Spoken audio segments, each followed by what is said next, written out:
नमस्कार दोस्तों, मैं शिवराज जहांगीर स्वागत करता हूं आपका मेरे YouTube channel knowledge make easy में। दोस्तों, आज हम जो टॉपिक डिस्कस करने वाले हैं वो है परसेंटेज। दोस्तों, परसेंटेज टॉपिक पे अगेन आपको डायरेक्टली कोई क्वेश्चन नहीं होता है। इसका एप्लीकेशन आपको बहुत सारे चैप्टर्स में होता है। ठीक है, परसेंटेज बेसिकली है क्या है? पर मीन्स हम क्या बोलते हैं? पर मीन्स 1/, जो भी रहता है इसको हम पर बोलते हैं हमेशा। पर आवर, पर यूनिट, पर टाइम, तो पर ये रहेगा। एंड सेंट सेंचुरी से वर्ड ये आया है। ठीक है ना, सेंचुरी से वर्ड आया, तो सेंचुरी कितनी होती है? 100 की होती है। तो परसेंटेज मतलब क्या है? 1/100 रहेगा। इसी को हम डिनोट किससे करेंगे? इसी को हम डिनोट करते एक सिंबल से भी बताते हैं। ये सिंबल, इस सिंबल का मीनिंग ही 1/100 होता है दोस्तों, ये याद रखिए। तो ये रहता है परसेंटेज। दोस्तों, परसेंटेज का बेसिकली जैसे मैंने बताया, इसका यूज़ बहुत ही कॉमन रहेगा, बहुत से चैप्टर्स में इसका यूज़ रहता है। तो दोस्तों, हम परसेंटेज को क्वेश्चन वाइज देखेंगे। तो क्वेश्चन स्टार्ट करते हैं। इसका फर्स्ट क्वेश्चन देखते हैं दोस्तों। क्वेश्चन दिया हुआ है 21.5% ऑफ 999 प्लस 43% ऑफ 601 इसका आंसर क्या रहेगा? दोस्तों, इसको मैं सॉल्व करते हुए आपको डिटेल में प्रोसीजर बताऊंगा, बट एग्जाम में आपको इसको फास्ट सॉल्व करना है। परसेंटेज भी जैसे ये क्वेश्चन बनता है, ऐसे क्वेश्चन बहुत से अलग अलग चैप्टर्स में भी आएंगे। उनमें आपको सिंप्लीफाई करना रहता है। सिंप्लीफिकेशन चैप्टर है, उसमें मैं आपको कुछ बताऊंगा। ऐसे सॉल्व करना है आपको, इसको सिंप्लीफाई करके लिखना है। तो इसमें दोस्तों हमें करना क्या है, इसमें हम इसको सिंप्लीफाई करेंगे। तो परसेंटेज का जो सिंबल है उसको हम पहले एलिमिनेट करके उसको रीअरेंज करेंगे। तो परसेंटेज मतलब क्या रहता है? 1/100 है, तो 21.5 डिवाइड बाई 100, ऑफ की जगह पे इंटू करेंगे 999। ऑफ का मतलब हमेशा याद रखो मल्टीप्लिकेशन होता है। 999 1/3 के लिए 1/100, ऑफ के लिए इंटू 106 नेक्स्ट दोस्तों, इसी को हम कैसे रीअरेंज कर सकते हैं, और मैं थोड़ा सा अप्रोक्सीमेशन कर लेता हूँ। दोस्तों, ऐसे क्वेश्चन आपको बहुत बार अप्रोक्सीमेशन से ही सॉल्व करने पड़ेंगे। तो मैंने क्या किया, यहाँ पे 10 से मल्टीप्लाई किया, इसको भी 10 से मल्टीप्लाई किया। ये हो गया 215/1000 into 999 plus 43 divide by 100 into, ये वैसे के वैसे रखा है। नेक्स्ट हम मल्टीप्लाई कर लेंगे। मैं इसको भी थोड़ा सा नेक्स्ट हम क्या करेंगे, इसको भी थोड़ा सा रीअरेंज करूँगा। इसको 999 को मैं 1000 बना लेता हूँ, इसलिए 1 प्लस करना है, तो इसको मैंने 1000 बना लिया। इसको 216 बनाया। ये क्यों बनाया मैं आपको आगे बताता हूँ, ठीक है। देन प्लस मैं 43 रखा इसको 100 प्लस इसको मैं 43 रख रहा हूँ, इसको 100 किया। एंड देन इसको मैंने 600 बना लिया। ये 1 से मैंने कम कर दिया, बैलेंस कर रहा हूँ, कहीं पे प्लस कर रहा हूँ, कहीं पे माइनस कर रहा हूँ। देन अब क्या होगा, जब मैं इसको सॉल्व करूँगा, सिंप्लीफाई करूँगा, तो क्या होने वाला है, जब मैं इसको सिंप्लीफाई करूँगा तो सिंप्लीफाई करते हुए ये 1000 और ये 1000 कट हो जाएगा। ये डिवाइड वाला 1000, ये मल्टीप्लाई वाला 1000 है। और ये 100 को 2 0 एंड ये 600 के 2 0 कट हो जाएगी। क्या बचेगा remaining?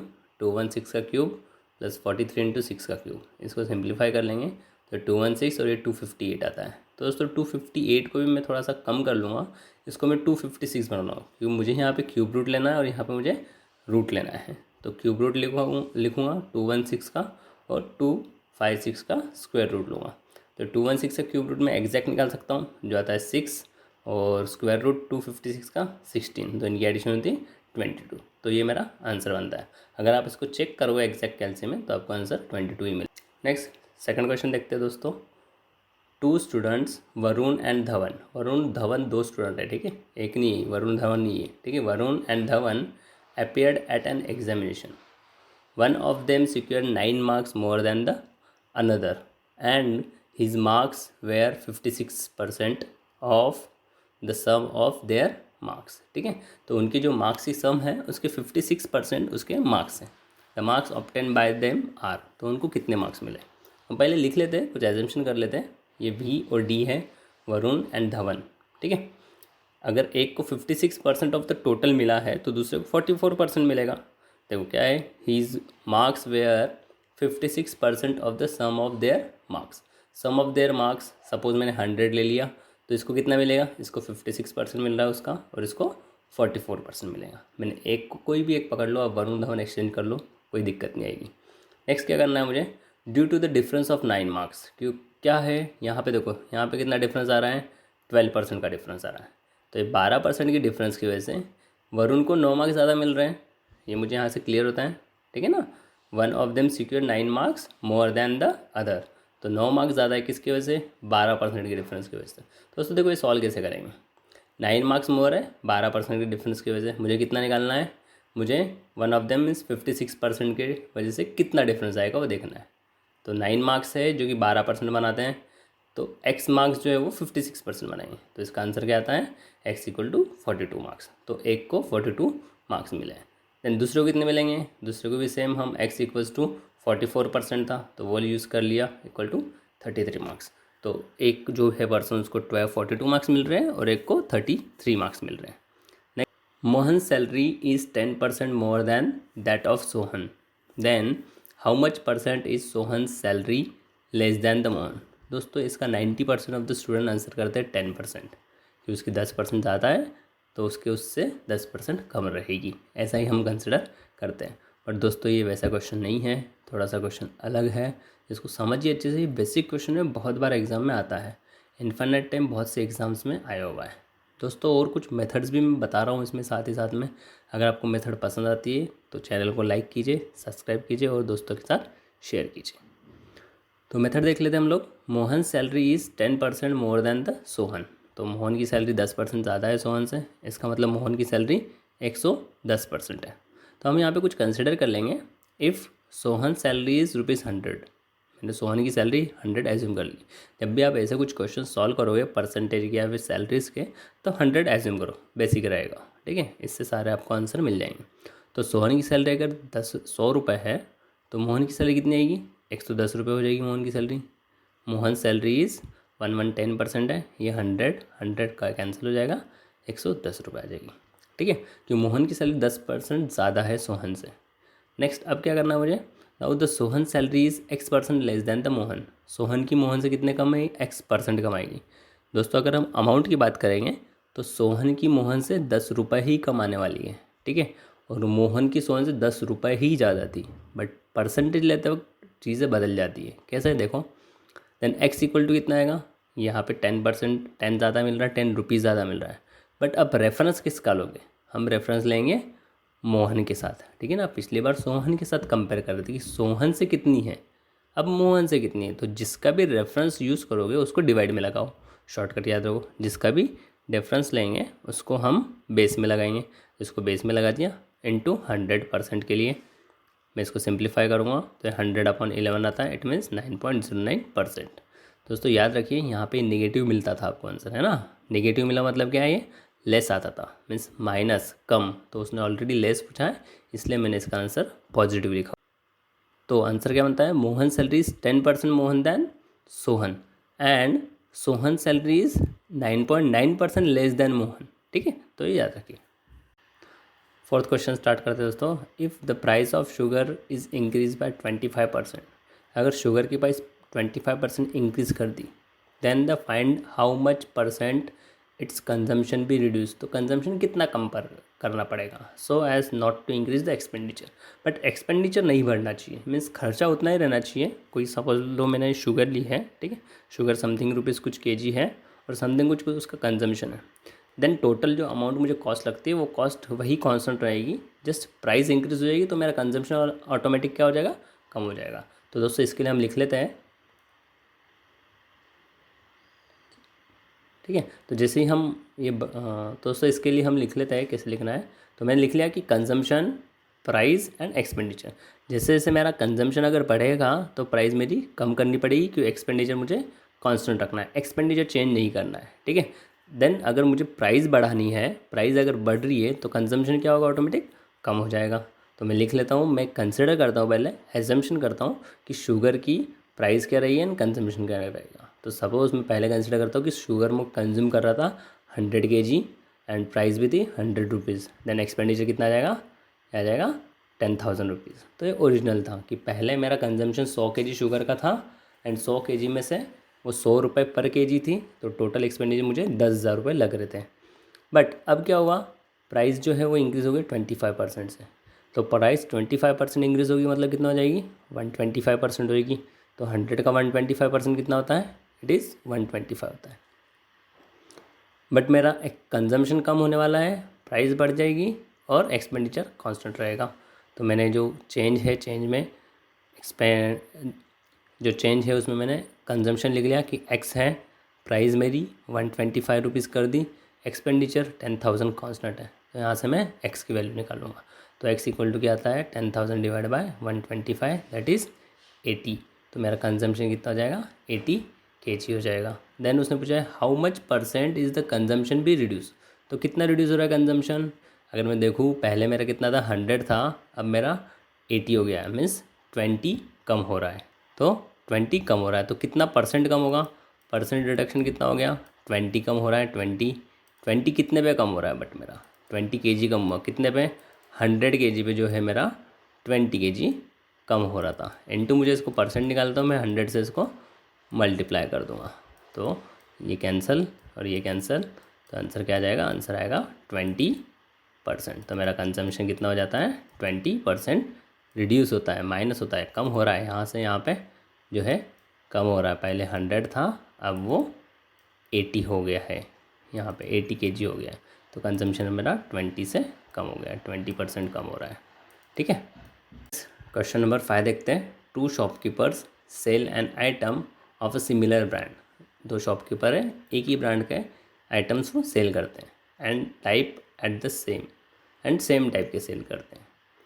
Same list price of 1000 rupees, but दोनों पे लिस्ट प्राइस जो है उसी को हम बोलते हैं MRP बोलते हैं, ठीक है, या फिर मार्केट प्राइस। तो मार्केट प्राइस 1000 रुपीज़ उस पर स्टिक की हुई है, उसी पे वो सेम ब्रांड की सेम चीज़ें बेचते हैं। The first allows two successive discount of 20% and 10%। पहला जो है शॉपकीपर वो 20% और 10% सक्सेसिव डिस्काउंट देते हैं। अब दोस्तों सक्सेसिव डिस्काउंट का मतलब क्या होता है पहले ये समझ लो। सक्सेसिव डिस्काउंट क्या है, जैसे मुझे सक्सेसिव डिस्काउंट में मिला कहा 20% एंड 10%, तो इसका मतलब ये नहीं कि उसने टोटल 30% का डिस्काउंट दिया है, ये ऐसा नहीं होता है।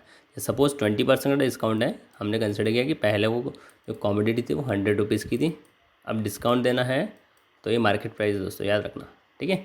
मार्केट प्राइस पे डिस्काउंट देके हमें सेलिंग प्राइस मिलेगी, तो इस पर 20% डिस्काउंट दे दिया उसने, फर्स्ट डिस्काउंट 20% है, तो ये अमाउंट क्या आ जाएगी, अमाउंट आ जाएगी 80 रुपीज़ हो गई। 20% डिस्काउंट है मतलब 20 रुपीज़ कम हो रहा है। नेक्स्ट उसने कहा कि 10% उसको डिस्काउंट देना है, तो 10% डिस्काउंट मतलब कितना कम होगा, दैट इज़ 8 रुपीज़ कम होगा दोस्तों, याद रखना। तो यहाँ पे कितना आ जाएगा, ये आएगा 72 रुपीज़ बन जाएगी। तो 100 रुपये की चीज़ 72 गई, तो यहाँ से ओवरऑल उसने कितना डिस्काउंट दिया है, यहाँ से उसने 28% का ही डिस्काउंट दिया है दोस्तों, याद रखना है, ठीक है। तो ये जो रहता है कि डिस्काउंट के ऊपर डिस्काउंट देना, इसको सक्सेसिव डिस्काउंट बोलते हैं। अगर डायरेक्टली आप देखोगे तो आपको 30% दिखेगा, बट वो 30 नहीं, वो 28% है, ठीक है। सेम ऐसे ही 15% का भी कर सकते हैं, पहले 15 और फिर 15। दोस्तों ये सॉल्व करने के लिए मेरे पास डायरेक्टली एक फार्मूला है, वो फार्मूला यूज़ करो तो आपको सीधा ये 20% रिडक्शन है ये आपको आंसर मिल जाएगा, ठीक है। तो हम ऐसे नहीं सॉल्व करेंगे, हम उस फार्मूले से डायरेक्टली सॉल्व करेंगे। तो दोस्तों फार्मूला देख लेते हैं क्या है। पहला शॉपकीपर देख लेते हैं, पहले शॉपकीपर के लिए क्या कंडीशन है। पहले शॉपकीपर ने फार्मूला है हमारे पास A + B + AB अपॉन 100। यहाँ पे डिस्काउंट है तो डिस्काउंट कम करता है तो हम इसको माइनस में लेंगे, तो A की वैल्यू -20 -10 प्लस 20 × 20 20 × 10 -10 प्लस 10 × 20, दोनों नेगेटिव है तो यहाँ पे पॉजिटिव हो जाएंगे, ठीक है। तो देन इसको हम सिंप्लीफाई करेंगे तो ये ज़ीरो और ये दोनों ज़ीरो कैंसिल हो जाएंगे, ये 2 बचेगा, तो आंसर क्या बनता है -30 + 2 इट इज़ -28। तो मैंने जैसे कहा कि 28% रिडक्शन होगा, तो ये 28% आ गया। नेक्स्ट शॉपकीपर 2 देख लेते हैं क्या करता है। शॉपकीपर 2 रिजल्टेंट है, उसके लिए formula A + B AB/100, but इसमें 15% है, तो इसका भी मतलब 30% नहीं होता है दोस्तों। देखिए -15 प्लस 15 डिवाइड बाय 100, यह आएगा -30 + 2.25, तो -27.75%। यहाँ पे ध्यान से देखना दोस्तों, ये रिडक्शन 28% कर रहा है, ये 27.75% कर रहा है, तो दोनों में डिफरेंस है, तो सक्सेसिव परसेंट हमेशा अलग होता है। अगर देखने से देखो तो फिगर्स दोनों की सेम दिखेंगी, दोनों 30% ही चेंज कर रहे हैं, बट सक्सेसिव में इसका 28% रिडक्शन आ रहा है और इसका 27.75%, इसका 27.75% रिडक्शन आ रहा है। Next the difference in the discount offered by the two shopkeeper. उसने पूछा है कि डिफरेंस कितना है डिस्काउंट में 2 शॉपकीपर ने दिया हुआ। यहाँ पे तो हमें 0 ही लगेगा दोनों को देख के, बट ज़ीरो नहीं आता है, तो कितना डिस्काउंट है, -28 और माइनस ये, तो प्लस 0.25% का डिफरेंस आ रहा है दोनों में। तो 0.25% किसका है, बट ये 1000 रुपीज़ का डिस्काउंट है, ठीक है ना। तो 1000 रुपीज़ पे 0.25% डिफरेंस आ रहा है। तो हम लिख लेते हैं the difference is 0.25 divide by 100 into 1000, 2 0 cancel, 10 इसको मल्टीप्लाई मीन्स 2.5 रुपीज़। तो कितना डिफरेंस बनता है, 2.5 रुपीज़ का डिफरेंस। दोस्तों ये कुछ क्वेश्चंस आपके लिए मैंने यहाँ पे दिए हुए हैं, इनको सॉल्व कीजिए, सॉल्यूशन निकालिए। अगर सॉल्यूशन नहीं फाइंड आउट करता है मुझे कमेंट बॉक्स में पूछिए, मैं आपको इनके सॉल्यूशंस PDF फॉर्मेट में या फिर एक और छोटा सा वीडियो बना के मैं उसमें सारे सॉल्यूशंस आपको दे दूँगा। बेसिक मेथड समझ लीजिए, फॉर्मेट समझ लीजिए, इसका यूज़ बहुत फ्यूचर में होने वाला है। और जो फार्मूला दिया है मैंने वो भी अच्छे से कीजिए, a + b + ab/100। ये आगे हम जो परसेंटेज है और जो कंपाउंड सिंपल इंटरेस्ट है इस चैप्टर में भी उसको देखेंगे। Thank you.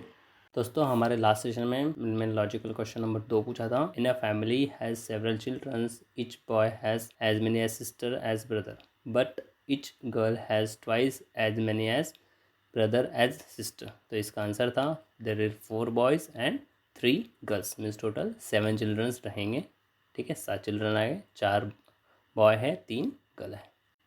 दोस्तों लॉजिकल क्वेश्चन नंबर 3 देखते हैं हम लोग। All the 9-digit number are arranged in such way that they form a square number, means जो भी 9 नंबर है उनको ऐसे मैंने अरेंज किया है कि वो सभी के सभी एक स्क्वायर नंबर बना रहे हैं। जैसे 9 है, 81 है, 324 है, 576 है, ये सारे स्क्वायर नंबर है। जैसे इसका रूट लिया तो 3 आएगा, इसका रूट 9 आएगा, इसका रूट 18 आएगा और इसका रूट 24 आ जाएगा। तो सभी के रूट्स निकलते हैं। बट अब मुझे क्या चाहिए, how you will arrange all digit to form a largest and smallest single digit square number, means 1 2 3 4 5 6 7 8 9, ये सारे 9 डिजिट आपको यूज़ करने हैं। और 9 डिजिट यूज़ करके मुझे एक स्क्वायर नंबर बताना है, ऐसा स्क्वायर नंबर बताना है जिसका रूट आ सकता है। तो सबसे बड़ा और सबसे छोटा रूट किसका बन सकता है वो मुझे नंबर बताइए, सबसे बड़ा और सबसे छोटा नंबर कौन सा आएगा।